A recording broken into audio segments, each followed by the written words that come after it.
Et on est de retour. Ouais. Ça va Mélo toujours? Oui, bah oui. Nice. Et puis on n'est pas tout seul cette fois. Non. Comme d'habitude, seconde partie d'émission. Là, on a la chance, l'honneur d'accueillir à gauche. Salut à gauche, ça va? Salut. Eh ben, Oui, très bien. Salut tout le monde. on est vraiment content de t'avoir. Alors déjà, on va commencer. Est-ce que tu peux Alors, j'ai un peu d'historique moi sur À Gauche, par exemple. À Gauche, c'est d'abord, avant tout, une chaîne YouTube qui propose tous les jours des extraits de politiciens de gauche ou pas de gauche, mais avec un angle de gauche, politiquement Ouais. à gauche. De toute façon, c'est un peu le slogan de ta chaîne, c'est si c'est de gauche, ce sera sur À Gauche. Donc simple, efficace, c'est du branding simple, voilà. Mais à côté de ça, il y a surtout toute une organisation, un petit peu un Discord. Il y a également tous les réseaux sociaux qui vont avec. Et puis, toi, tu es un petit peu la personne qui pilote tout ça. Alors, est-ce que tu pourrais te présenter, mais pas trop, parce qu'on sait que tu veux pas trop te présenter. Du coup, voilà, est-ce que tu peux te présenter généralement? Oui. Bah oui. Je peux présenter, bien sûr, bien sûr. Bah écoute, donc moi je peux te dire que je suis à Montréal, donc je suis au Québec. À gauche, bah écoute, qu'est-ce que je pourrais dire dessus? C'est que oui, tu as bien résumé. En fait, c'est pas juste des politiciens qu'on diffuse, c'est surtout la pensée de gauche. Donc il y a beaucoup d'intellectuels, de philosophes, de penseurs de gauche, et un peu de politiciens, parce que vraiment pas beaucoup de politiciens pour le coup. Donc vraiment l'idée de la chaîne, c'est vraiment ça. Avant de parler de la chaîne, de moi, qu'est-ce que je pourrais dire? C'est rapidement, c'est ça, hétéro, cisgenre, quarantenaire, voilà. J'ai donné trop d'indices, mais sinon, donc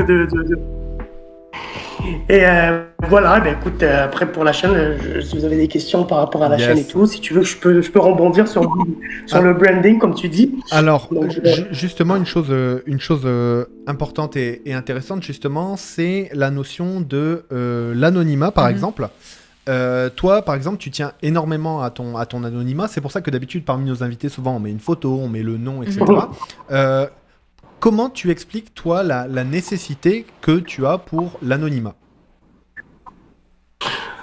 L'anonymat, ça s'explique, c'est ce que j'expliquais un peu, c'est très rapidement, c'est un peu lié aux idées. Ouais. C'est que vu que moi je suis de gauche radicale et que c'est des idées au Québec qui sont un peu marginales et que ça pourrait porter entre guillemets avec de gros guillemets préjudice un peu sur une carrière ou sur un métier. Donc c'est vrai que être de gauche radicale, c'est voilà quoi, c'est peu des opinions impopulaires en Amérique du Nord. Donc après, tout dépend le métier qu'on fait, tout dépend dans quel milieu on évolue. Donc il y en a beaucoup qui n'ont pas forcément envie de... Mais il y en a beaucoup qui ont gardé l'anonymat aussi, mais voilà. Mais moi, c'est vraiment sur ce cas-là. Après, je pense que je vais... comment dirais-je? Je pense qu'à ma retraite, je vais me dévoiler. Voilà, j'attends la retraite. Nice. Alors, petite question d'ailleurs, toi tu dis que tu es basé au Québec. T'es de quelle nationalité? En fait, moi, je suis au Québec, j'ai immigré, mais c'est ça. Okay. Là aussi, la nationalité et tout, je préfère rester vague dessus. Pas de problème.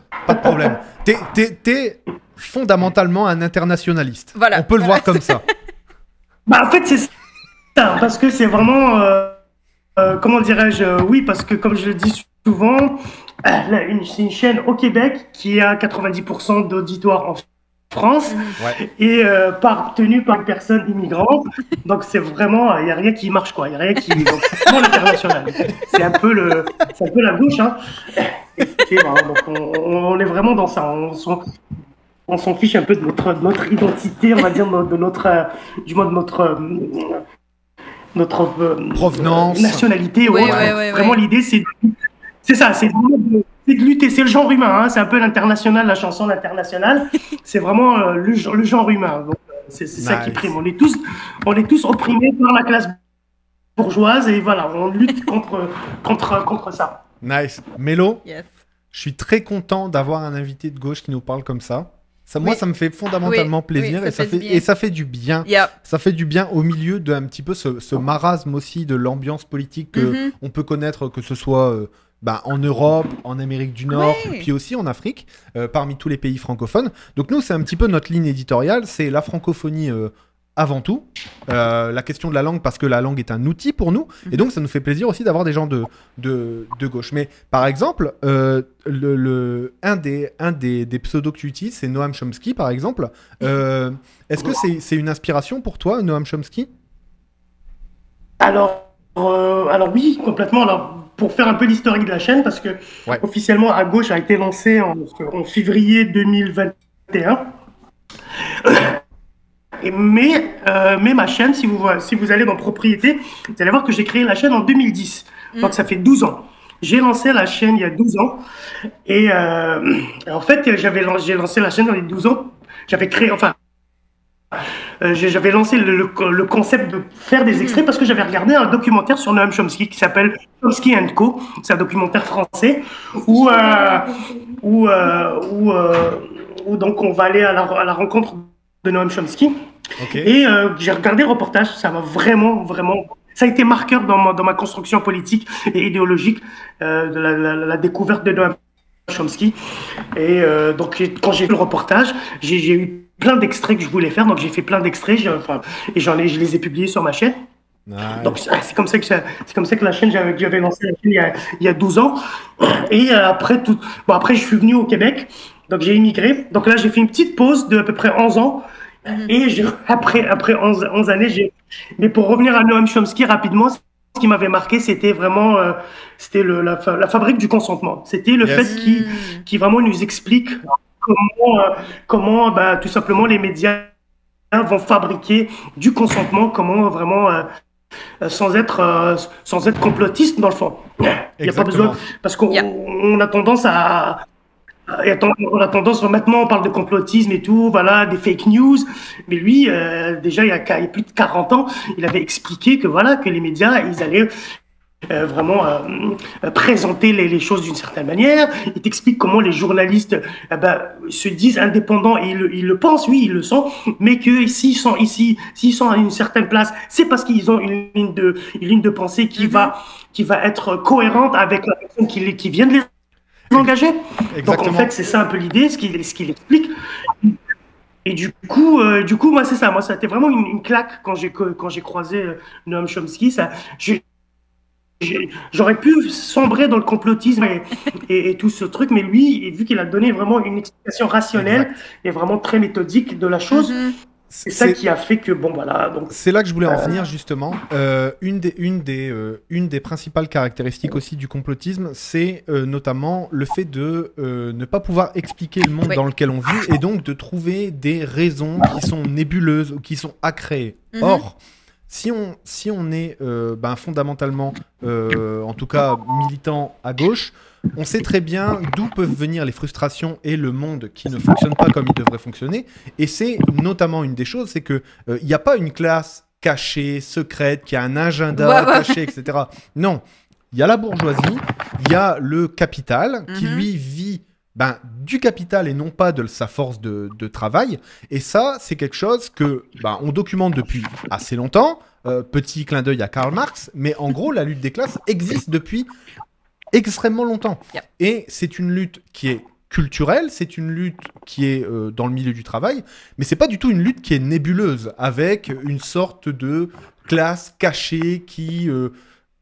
qui se cacherait. Donc, c'est là où on a eu une discussion avec notamment une autre personne de Montréal, qui était Ludmilla, qui nous parlait des élections au Québec, notamment à l'époque, et qui disait, j'ai vu beaucoup d'amis à moi sombrer dans le complotisme parce que ils ont les mêmes frustrations que nous, mais comme ils n'ont pas l'explication de pourquoi ils sont frustrés, pourquoi le monde va mal, ils sont tentés à sombrer là-dedans. Et d'ailleurs, c'est ce que je trouve intéressant, on est en Amérique du Nord, là où le McCarthyisme a fait le plus de dégâts. Le McCarthyisme, j'explique rapidement pour donner du contexte, mais en gros, ça a été cette lutte anticommuniste en Amérique du Nord, de manière à dire que tout est communiste. Dès que tu es un petit peu à gauche ou dès que tu essaies de penser le monde en dehors du capitalisme, alors tu es un communiste et alors il faut te sortir de la société, il faut te marginaliser, etc. Ce qui fait que la pensée un peu social, dans sa généralité, ne peut pas exister en Amérique du Nord. Yep. Et donc, on a les mêmes enjeux qu'on soit en Amérique, en Europe, le monde va mal, on est pauvre, on galère, mais on n'est pas capable de l'expliquer en Amérique C'est du ça. Nord parce qu'on n'a pas accès à ce savoir critique du socialisme initial notamment. Donc c'est pour ça que je trouvais ça vachement intéressant de t'avoir. Pourquoi tu as choisi, au-delà de la chaîne, de structurer les choses avec un Discord ? Est-ce que tu as beaucoup de gens qui rentrent en contact avec toi ? J'ai vu que sur le Discord, il y a quand même pas mal de monde et que ça discute pas mal. Est-ce que toi, tu as décrit un petit peu le parcours de la chaîne, mais est-ce qu'il y avait cette volonté-là d'être peut-être un organe d'organisation ? Alors, au début, pas du tout. En fait, ce qui se passe, c'est que quand j'ai lancé... Moi, je suis un peu un boomer par rapport à la génération, aux milléniaux, ou plutôt la génération Z. Moi, je suis à la génération Y. Hein, et du coup, donc, Internet a changé ma vie, mais je suis pas né avec Internet. Yeah. Mais du coup, quand j'ai lancé la chaîne, très vite, il y avait des jeunes qui venaient me dire « Ah, mais il faudrait que tu lances un Discord ». Et j'avais aucune idée de ce que c'était qu'un Discord, puisque moi, je suis resté sur Facebook. Voilà, moi, je suis vraiment c'était mon réseau social, c'était Facebook. Et donc, beaucoup me disaient Discord. Je dis « Ok, d'accord, Discord ». Bon, je suis allé voir, j'ai regardé un peu. J'ai créé le Discord. Après, tout de suite, très vite, j'ai demandé aux personnes, aux abonnés de la chaîne qui m'ont demandé de créer le Discord, de s'en occuper. Donc, il y avait des personnes comme, il y avait Zeno, que je cite, un des membres, il y avait Scord et tout, qui m'ont tout configuré. Donc, au début, franchement, le Discord, c'était pour les gens. C'était pour la communauté et tout. Et j'avais aucune idée que ça allait, maintenant, on a atteint les 500 personnes sur Discord, Wow. ce qui est vraiment pas mal par rapport aux communautés. Donc, en fait, donc moi, ce que je fais, mon travail, c'est vraiment de ramener du monde sur le Discord. Et c'est pas moi qui gère le Discord. Faut le savoir, c'est vraiment, du coup, le Discord, c'est les personnes qui, c'est des camarades qui gèrent le Discord et tout. Donc, vraiment, moi, j'ai même pas de pouvoir dessus. Mon boulot, c'est juste de ramener du monde sur le Discord. Et c'est ça autogère, on va dire. Ça se gère, on essaie d'être le plus à gauche possible sur le Discord. Donc, c'est ça. Et après, pour les autres réseaux, c'est moi. Tout ce qui est Twitter, Facebook. Donc, moi, j'essaie vraiment de développer la notoriété de la chaîne. Nice. Sur les autres réseaux sociaux. Et l'idée, après, le Discord, c'est vraiment un réceptacle. Et aussi, pourquoi aussi le Discord, j'avais lancé, c'était aussi pour qu'on m'aide sur les extraits. À la base, c'était ça aussi. Ouais. Quand j'ai lancé le Discord, c'était pour que les gens me suggèrent. Parce que moi, je mets des extraits, mais il y a beaucoup d'extraits maintenant. Ouais. C'est vrai que on va dire les 8 premiers mois, c'était vraiment mes extraits. À partir des 8 premiers mois, il y a beaucoup après des suggestions parce que qu'on le veuille ou non, moi je suis pas rompu à toutes les luttes. Je suis pas au courant Exact. de tout. Il y a beaucoup de choses que je ne connais pas. Et je vais vous dire, je me suis énormément formé grâce à la chaîne et grâce à la communauté.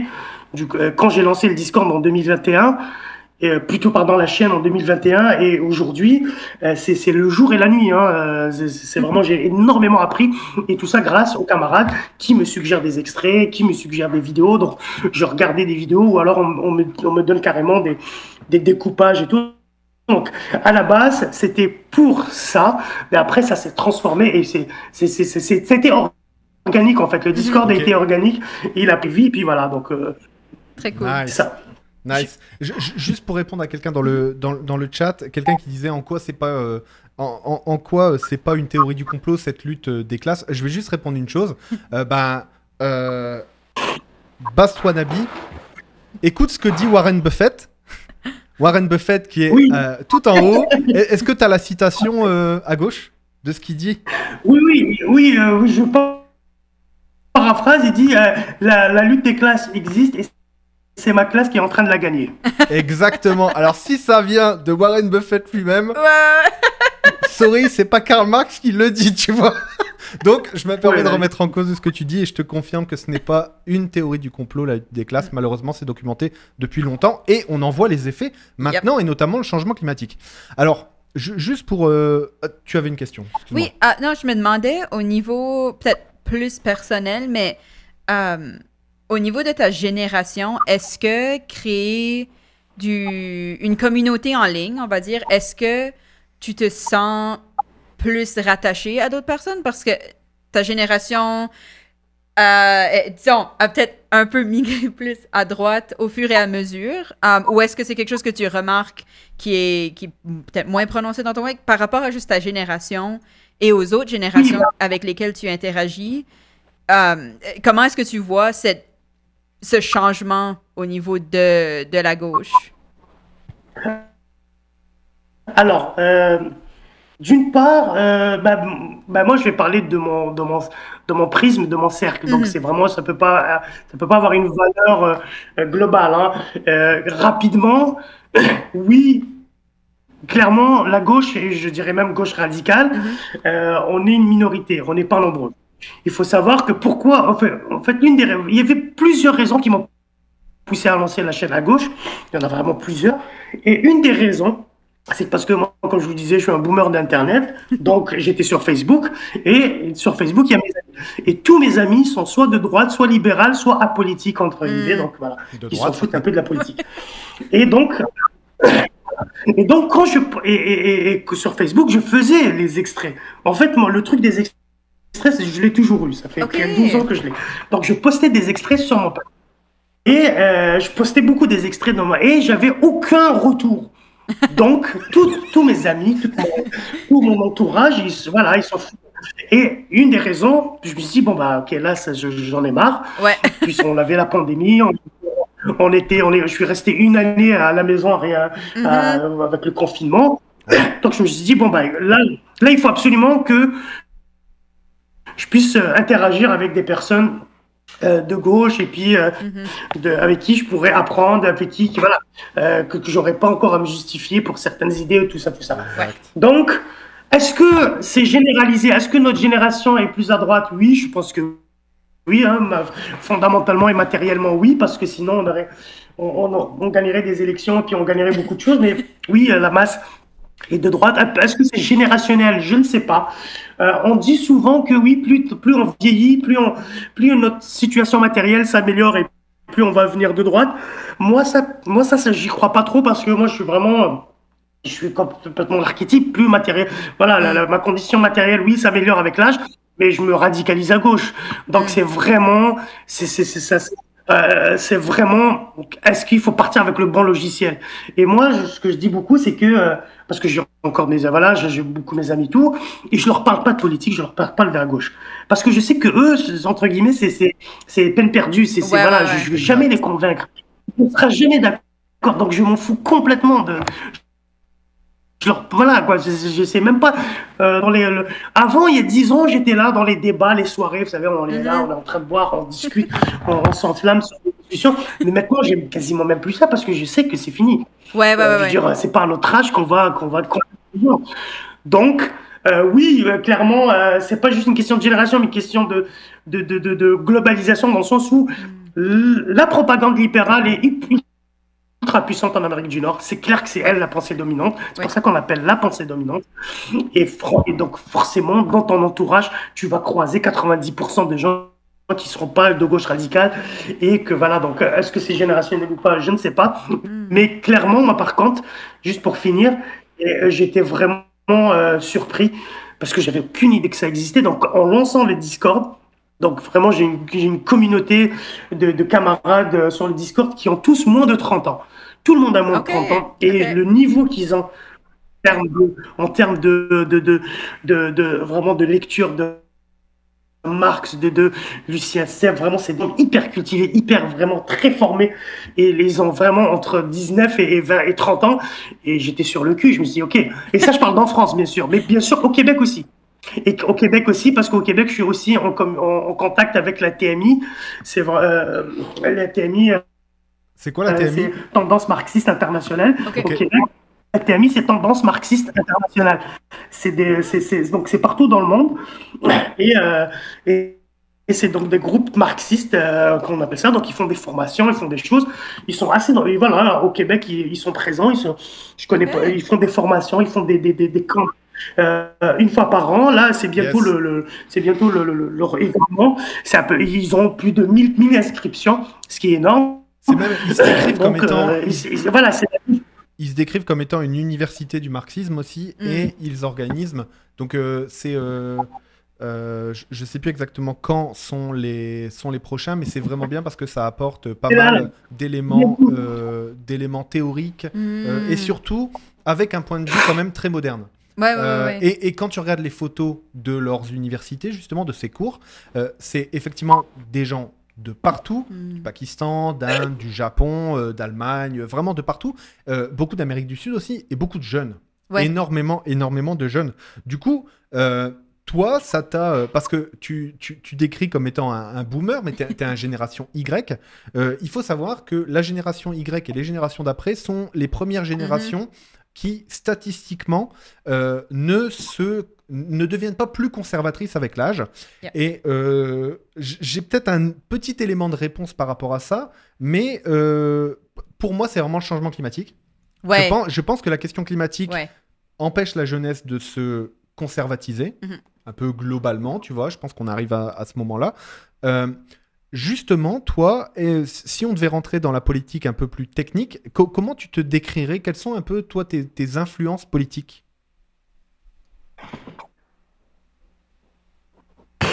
Maintenant, je me pose...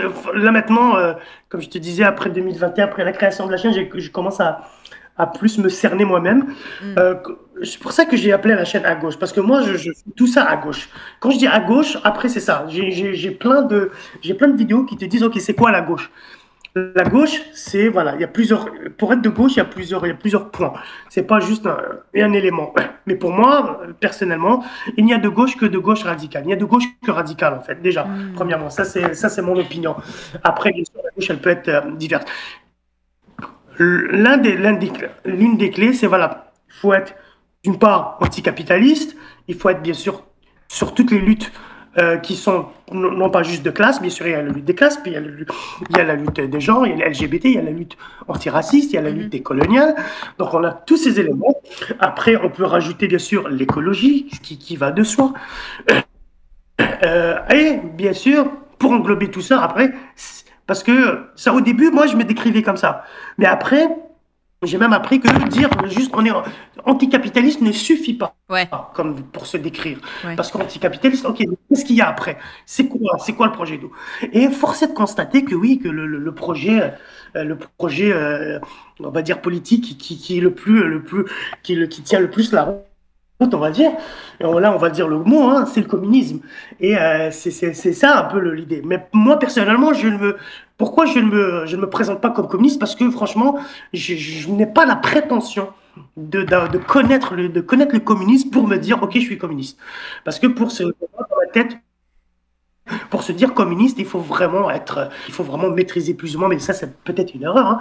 Mais clairement, moi, ce que je dis, en fait, ce que je dis souvent, c'est si on me dit, OK, demain, appuie sur ce bouton et puis le capitalisme va chuter et on va aller vers une société socialiste et puis le socialisme, c'est l'acheminement vers le communisme parce que le socialisme, c'est quoi? C'est la route vers une société communiste, en fin de compte. Eh bien, j'appuie sur le bouton. Mais après, je ne me fous pas la pression. Parce que justement, je n'ai pas une formation, je viens pas du milieu militant, donc je suis pas trotskiste, je suis pas machin. Donc c'est vraiment, je suis une personne de gauche de base, mais qui se radicalise avec le temps. Et ça, c'est ça l'idée, c'est que plus le temps avance, et plus Mais une chose est sûre, c'est la bourgeoisie, c'est notre ennemi, c'est ça qui nous domine. Et puis tu as toutes les luttes à côté. Il ne faut pas oublier les autres luttes antiracistes, décoloniales, LGBT et surtout et aussi féministes, hein, bien sûr. Ouais. Donc c'est ça, c'est vraiment un tout.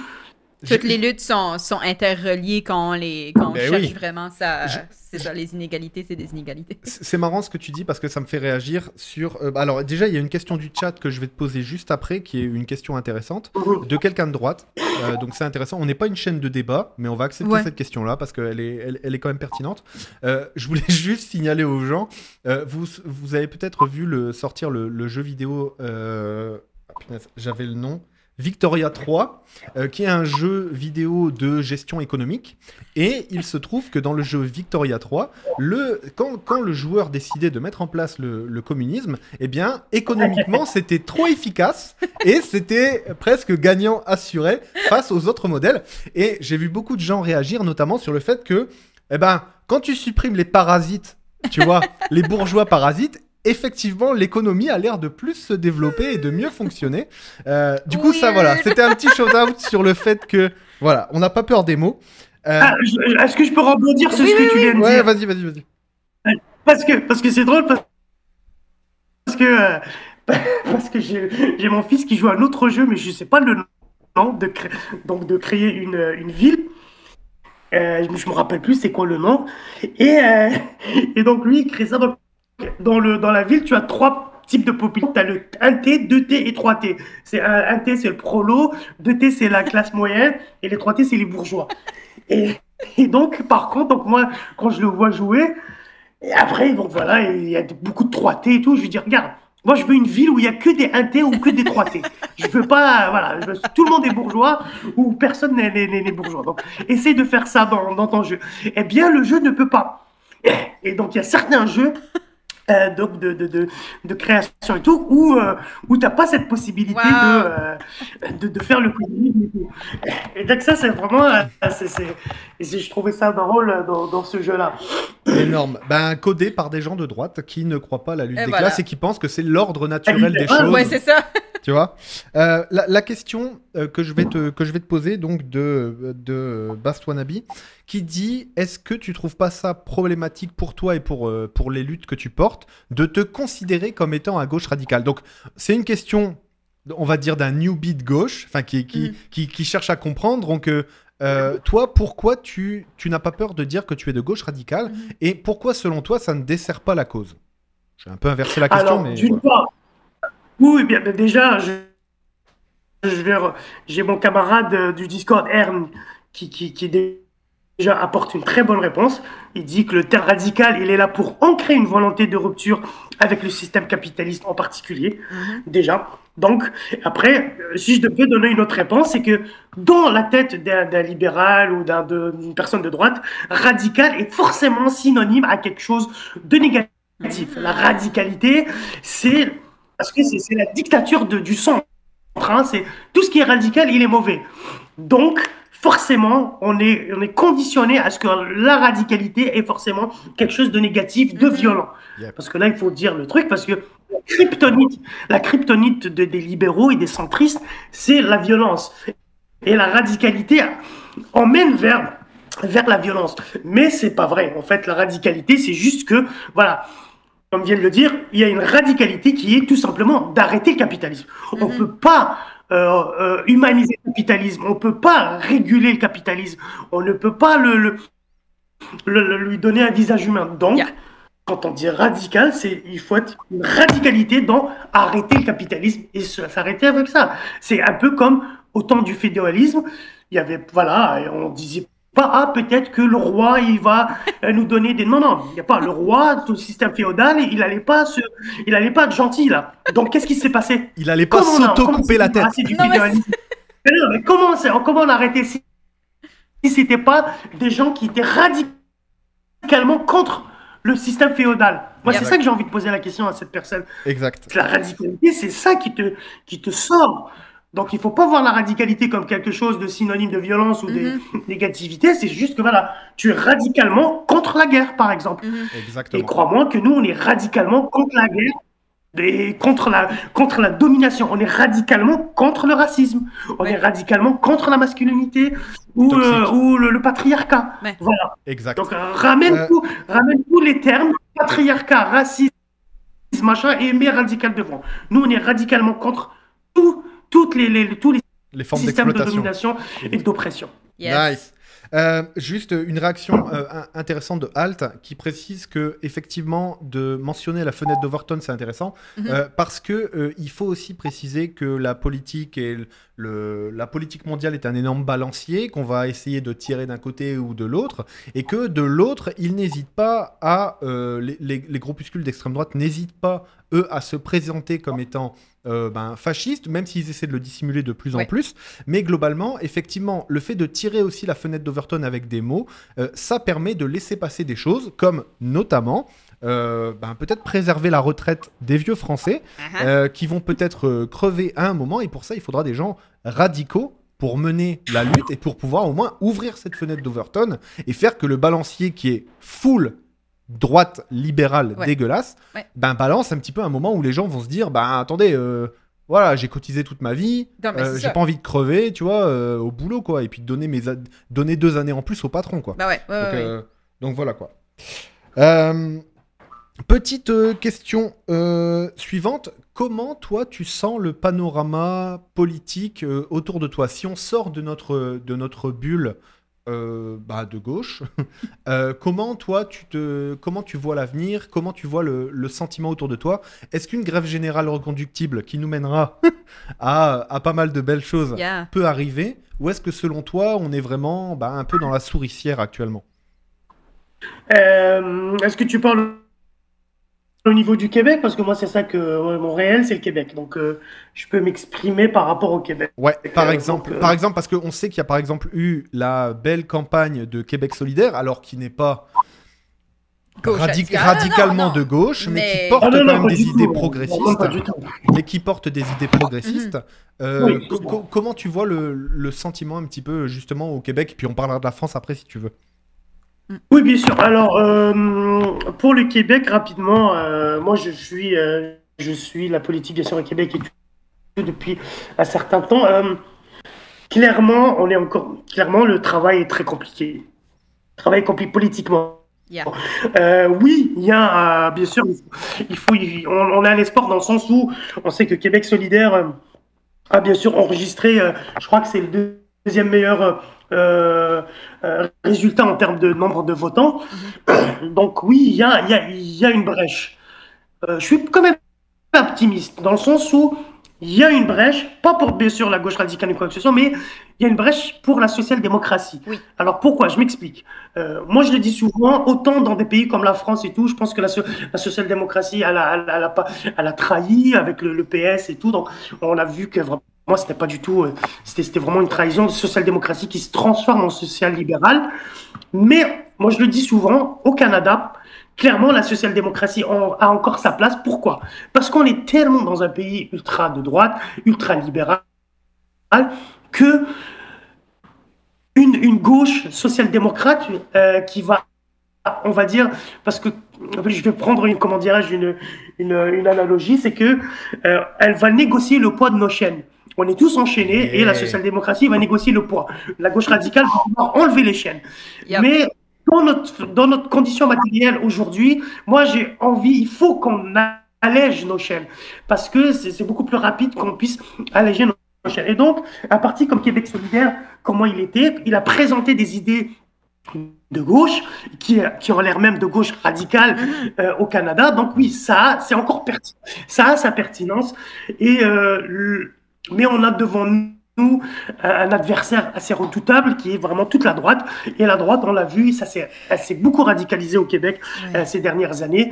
La bourgeoisie, quand je dis la droite, mais surtout la bourgeoisie, s'est vraiment radicalisée. Elle s'est alliée avec la CAQ. On a vu que le PLQ a vraiment perdu beaucoup de temps. Alors que le PLQ, voilà, avant ils étaient un peu social-démocrates, maintenant ils le sont vraiment pas trop, mais on voit qu'il y a une radicalisation de la droite et on voit que, tout à l'heure on parlait de la fenêtre d'Overton et on voit que clairement avec la CAQ, le PQ et le Parti conservateur, clairement la fenêtre d'Overton a basculé complètement à droite. Exact. Mais les gens, il y a une grosse base de gauche et de centristes. Alors, juste pour finir, je vais vous dire un truc, c'est que moi, pourquoi j'ai encore entre guillemets un espoir, c'est que on a vu en 2010 comment le Québec a voté massivement pour le NPD. Ouais. Ils ont voté massivement pour le truc. Donc on voit bien que les Québécois, quand ils en ont marre d'un système, ils peuvent aller sur un truc plus ou moins à gauche et centriste. Ils peuvent le faire. Est-ce que tu penses que ce mouvement-là était en réaction aux choses ou est-ce que tu penses que c'était à cause de Jack Layton à ce moment-là qui aussi était vraiment comme la personne emblématique du NPD? Vraiment, c'est les deux. Les deux. C'est vraiment bien tombé. Il y avait une réactance par par rapport à Harper, parce que tout le monde en avait marre de Yup. il y avait une grosse réactance, et Jack Layton était le candidat parfait. C'était vraiment un candidat parfait dans ce rôle-là. Donc il y avait les deux. Et tout de suite après, il y a eu le printemps érable 2012. Et moi, je suis arrivé à peu près au Québec vers ces années-là. Et moi, quand j'ai vu ça, je me dis, mais mon Dieu, mais je suis tombé dans un pays de socialistes, c'est génial. Toutes ces grèves, toutes ces mobilisations. Et en fait, en même temps, il y avait la mobilisation contre Charest, parce qu'on venait aussi de passer 10 ans de Charest, donc c'était, donc il y avait des manifs, il y avait des gros, moi je me rappelle, j'avais assisté à une grosse manif en mars 2011, je me rappelle très bien, c'était l'hiver, on était vraiment très nombreux, et c'était contre les mesures du Parti libéral et tout, et quand tu arrives au Québec et que tu vois des mouvements sociaux, un an après tu vois le printemps érable, tu dis ok c'est bon, là on est bon. Ouais. Mais après, tout de suite après, c'était un peu la douche froide. Et ce qui s'est passé, c'est que il y a eu un virage à droite, il y a eu un virage identitaire. Oui. Et après, c'est aussi un peu à cause de la gauche qui n'a pas su, justement, on va revenir au terme, la radicalité.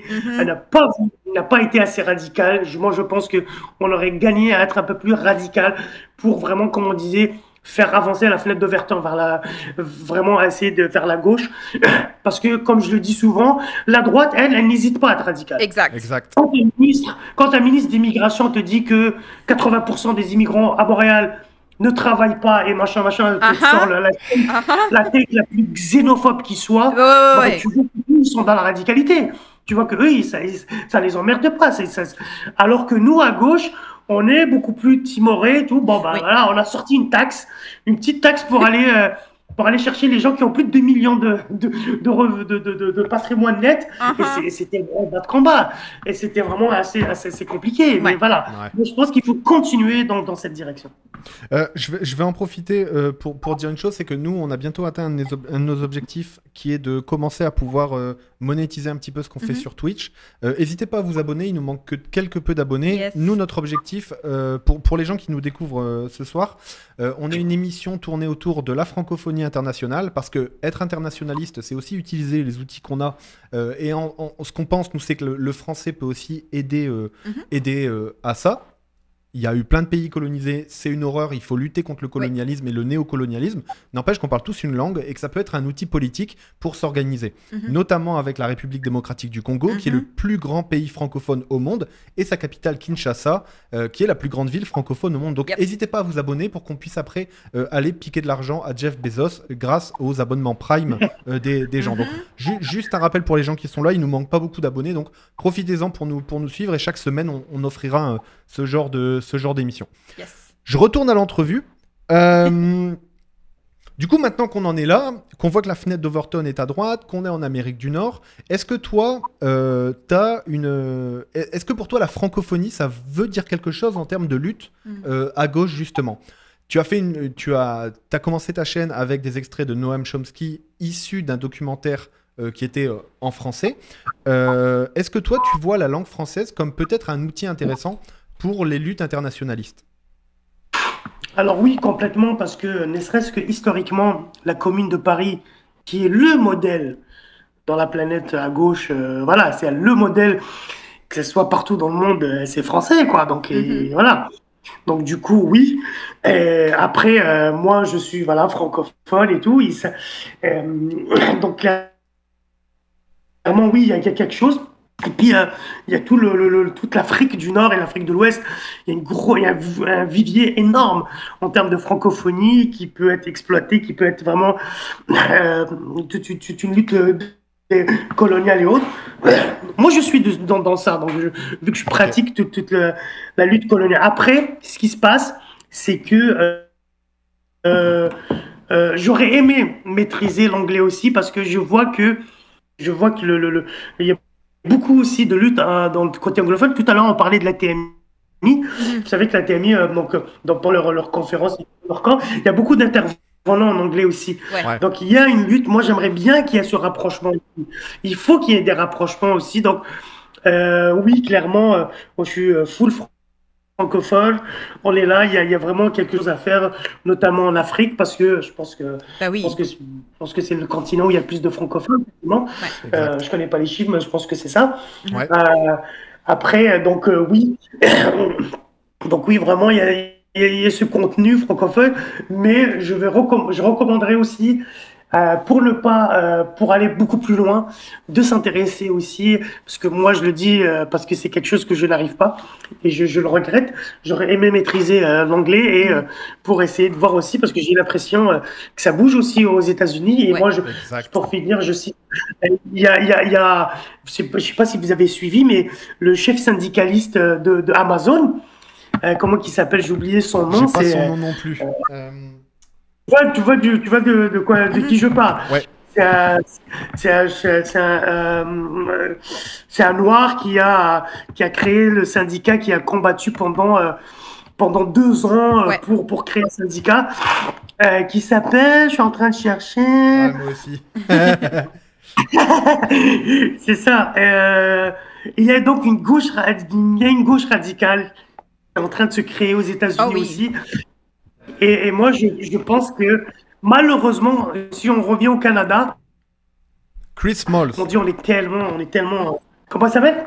Chris Smalls. Ok, c'est ça. Et lui, il est vraiment bon parce que après juste. Donc lui, il est vraiment bon parce que c'est vraiment la gauche radicale. Je vais vous dire pourquoi c'est gauche radicale. Mais pour le Canada, on est beaucoup influencé par l'américain. Absolument. On va se mettre d'accord. On est complètement colonisé. On est complètement colonisé. Donc là, tu vois que tous les sociaux-libéraux, les centristes libéraux adorent quand ils veulent se montrer de gauche. Donc ils adorent Bernie Sanders. On est là, Bernie Sanders, machin. Bon, quand tu es de gauche radicale, tu comprends que Bernie Sanders, c'est vraiment de la social-démocratie très très light. Exact. Mais bref, on est en Amérique, donc on va pas non plus. On va Ouais, pas c'est demander ça. trop. Pas bouder notre truc.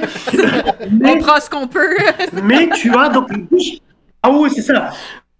Mais tu as une gauche radicale qui se forme. Ouais. Et juste pour finir, c'est passé un petit événement qui pour moi est vraiment marquant, c'est que t'avais AOC, la députée, Alexandra la députée Ocasio-Cortez. démocrate, c'est ça, qui avait fait une robe, Oui. une robe dans Yeah.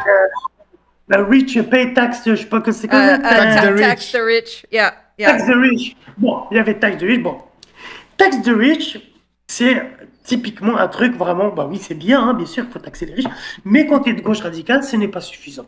Yeah. Et donc, qu'est-ce qu'il a fait? Qu'est-ce que le gars de Amazon, Chris, qu'est-ce qu'il a fait? Lui, il s'est pris en photo avec une veste, et qu'est-ce qui est écrit sur la veste? Eat the rich. Yeah. C'est le niveau d'après. C'est ça. C'est ça. C'est entre l'expropriation et la taxation, on va les manger. Et pour moi, c'est vraiment ça. Yeah. C'est vraiment, ok, c'est la social-démocratie, il faut les taxer. Et puis, tu as les gens qui sont des prolos, parce Ouais. que la personne, elle Exact. est prolo, elle travaille dans une usine Amazon, dans un centre de trucs, donc ils sont vraiment, les mecs, ils pissent dans des bouteilles, c'est Ouais, une ouais, ouais. horreur, leurs conditions de travail. Exact. Et donc, eux, ils te disent, non, moi, je veux pas taxer les riches, moi, je veux juste qu'ils disparaissent. Je veux juste que, du moins, qu'ils ne volent pas notre force de travail, c'est juste ça. Exact. Donc, c'est un peu ça, l'idée. Et donc, il y a une gauche radicale qui est là, aux États-Unis. Et j'ai même un extrait sur ma chaîne où on parle du phénomène TikTok, des filles et des garçons qui vont passer des messages d'extrême gauche dans leur TikTok. Au début, elle te parle de maquillage, elle te parle de machin. Après, tout de suite après, elle va te parler du capitalisme. Parce que Yeah, vous avez yeah, yeah, compris le phénomène. Et donc, Juste si je peux ajouter une statistique, il me semble que c'est sorti en novembre dernier ou en octobre, mais il y a eu une étude qui montrait un petit peu la sympathie qu'ont la population générale nord-américaine vis-à-vis des unions, donc des syndicats. Oui. Et Oui. les syndicats n'ont jamais été autant soutenus Yep. que depuis Ah ouais, hein. plusieurs dizaines d'années. Tu vois. Yep. Donc ça veut dire que là, on est à un moment fort de lutte sociale et ça passe par le travail. C'est-à-dire qu'on revient aux racines. C'est étrange parce que les États-Unis, avec le macartisme, ont entièrement oublié et tourné la page du socialisme et en gros sont en train de redécouvrir Ouais. sont en c'est train de vraiment ça. redécouvrir la lutte des classes, mais sans les outils idéologiques pour le faire. Un peu ce qu'on avait quand on est sorti du féodalisme Ouais. et qu'on était, tu vois, au début, tu vois, à la commune, etc., etc. Du coup, c'est vraiment marrant parce que ils attaquent, alors que les Américains, on les imagine toujours super équipés Oui, oui, en oui. général, et là, ils attaquent une nouvelle bataille de leur histoire sans les outils que d'autres pays du monde ont pour comprendre ce qui est en train de leur arriver. Et je trouve ça un peu triste et en même temps super fantastique qu'ils redécouvrent ça, quoi. Il va bientôt être l'heure. On a une dernière question pour toi. Yes. La Donc, dernière question. Ah bah vas-y, je te Ah laisse non, la poser. ça va. Vas-y. Mais, donc, le nom de l'émission, c'est Contrôle Z. Donc, pour ceux qui sont un peu geeks, Contrôle Z, donc c'est la manœuvre qu'on fait sur le clavier pour effacer quelque chose pour ensuite mieux refaire. Donc, dans cet esprit-là, s'il y avait quelque chose que tu pouvais refaire ou que tu pouvais changer, qu'est-ce que tu aimerais voir changer dans le monde? Dans le monde, carrément, tu veux dire? Ou chez toi, ou dans ton monde. Précise. Est-ce que tu veux dans mon monde ou dans le monde en général? Dans le monde en général, vas-y, on va être ambitieux. Ouais. Donc, je vais essayer de répondre aux deux. Dans le monde, comme je vous ai dit, c'est ça. Hein, si je peux vous passer, en fait, c'est la confiscation, enfin, que la bourgeoisie nous a confisqué la démocratie, dans le fond. Parce que c'est un peu ça qui est arrivé, que ce soit aux États-Unis, quand les pères fondateurs, entre guillemets, je mets entre guillemets pères, parce que voilà, ont confisqué la démocratie, et donc ils ont lancé le système donc de démocratie. Donc c'est juste, on va juste élire des bourgeois pour décider à notre place. Donc je pense que voilà, ça c'est une des choses que si je pouvais effacer, du moins c'était ça. Ok. C'est ce tournant de l'histoire il y a 200 ans, que ça soit en France ou aux États-Unis, parce que c'est arrivé en même temps. Ouais. C'est quasiment en même temps. Donc c'est un peu ça qui a foutu un peu la merde après. Ok. Sinon, dans mon cas, franchement, rien, parce que ça va bien aujourd'hui, donc... Magnifique. Nice. Souvent, les gens radicaux de gauche, c'est les gens les plus heureux. Et la raison, c'est aussi... La raison, elle est simple. Non mais si, je le dis. Même si on chiale c'est okay, souvent là, et tout, mais je le dis aussi. C'est parce que quand tu te documentes sur tes propres conditions d'existence... Ouais. Que tu connais le déterminisme social, que tu connais les raisons de pourquoi ça va pas, t'as passé une mauvaise journée ou pas des fois, quand t'es de gauche, tu sais pourquoi. Parce que t'es documenté, tu sais que t'es exploité par le capitalisme, tu vis dans une société malade, et donc le fait de ressentir un petit peu de la déprime ou de pas se sentir bien, eh ben c'est explicable. T'as Alors une des fois raison. c'est la rage, tu vois, c'est la rage, il faut changer ça. Mais n'empêche que comme tu sais l'expliquer, ça permet de vivre mieux son monde. Knowledge is power. C'est vraiment C'est pour ça que Frédéric Lordon, quand il parle de... Est-ce que, attends, pour tes dernières paroles, est-ce que tu peux ne pas toucher à ton micro? Excuse-moi. Je pense que ça vient de ton côté. Dis-nous quand t'es là. On avait fait une bonne émission, c'était cool. Attends, je te débranche et je te rebranche. Non, j'ai pas touché à... Est-ce que vous... Hop. Oh, c'est mon câble. Est-ce que tu peux nous parler? Non, on t'entend plus. Oh non, on avait bien fait ça, les amis. C'est parce qu'on a trop parlé. C'est ça qui arrive. Bah, on t'a perdu définitivement, mais on va te récupérer d'une manière ou d'une autre. C'est ça la magie. Tu dois être... Ouais, t'es avec moi, t'inquiète, t'es avec moi. Du coup, juste une chose, on va bientôt clore l'émission. Tu voulais juste réagir à ce que je venais de dire? Oui, non, c'était pour rebondir sur ce que tu disais. Quand on est de gauche, on comprend les choses. Et juste pour rebondir, c'est Frédéric Lordon qui parlait de éco-anxieux. Et lui, il disait, il ne faut pas être éco-anxieux, il faut être éco-furieux. Yes! Parce que justement, il faut pas vivre le changement climatique comme quelque chose d'anxieux. anxieuse, une fois qu'on connaît les éléments, pourquoi ça arrive? Parce que c'est ça l'idée, qu'on est anxieux quand on ne connaît pas les causes et quand on ne sait pas comment lutter contre elles, mais là on connaît les causes. Les causes, c'est le capitalisme, on sait comment lutter contre le capitalisme, donc ça ne sert à rien d'être anxieux, il faut être furieux et combattre ça. Et moi je pense que c'est l'écologie qui va sauver la gauche, parce que justement c'est le thème qui peut radicaliser, entre guillemets, là c'est le terme qui revient beaucoup, c'est ça qui fera radicaliser toutes les centristes, tous les gens qui sont un peu à gauche, mais qui hésitent. Mais je pense que c'est l'écologie qui va vraiment jouer énormément dans les années à venir. Et la gauche va devoir beaucoup se positionner sur ça et contre le capitalisme.